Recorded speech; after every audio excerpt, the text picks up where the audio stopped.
নাহমাদুহু ওয়া নুসাল্লি আলা রাসূলিহিল কারীম আম্মা বা'দ।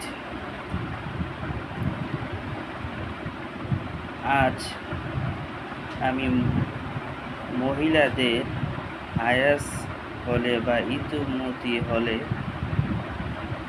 তখন তারা কি কি আমল করতে পারবে এই সম্পর্কে আলোচনা করব ইনশাআল্লাহ। হাদিসটি বুখারী শরীফ থেকে বলছি। আন আবি সাঈদ খুদরি রাদিয়াল্লাহু তাআলা আনহু قال خرج رسول الله صلى الله عليه وسلم في أضحى أو فطر إلى المصلى فمر على النساء فقال يا معشر النساء تصدقن حديث طويل। আবু সাঈদ খুদরি রাদিয়াল্লাহু তাআলা আনহু বলেন, হুজুর সাল্লাল্লাহু আলাইহি ওয়াসাল্লাম এক সময় ঈদুল আজহা বা ঈদুল ফিতরের দিনে ঈদগাহের দিকে রওনা হলেন। পথের মাঝখানে মহিলাদের দলের নিকট দিয়েই যেতে লাগলেন। তখন তিনি বললেন, হে মহিলার দল, তোমরা আল্লাহ রাস্তায় দান করো, সাদকা করো, কারণ আমি তোমাদের অধিকাংশ নারীকেই জাহান্নামী বা দুজকে দেখতে পাচ্ছি।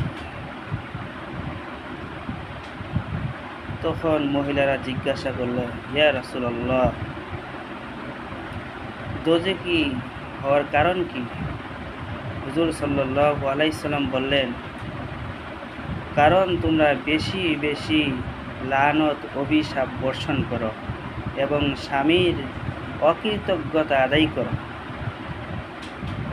এটা বলেই হুজুর সাল্লাল্লাহু আলাইহি সাল্লাম বললেন, আমি জ্ঞান ও ধর্মের দিক থেকে কমতি তোমাদের চেয়ে আর কাউকে দেখিনি। তখন তারা প্রশ্ন করলেন, জ্ঞান এবং ধর্মের কমতিটা কি? হুজুর সাল্লাল্লাহু আলাইহি ওয়াসাল্লাম বললেন, একজন মহিলার সাক্ষ্য একজন পুরুষের অর্ধেক কিনা। তখন তারা বলেন, হ্যাঁ, এটাই হলো জ্ঞানের কমতি। দ্বিতীয়, ধর্মের কমতিটা কি?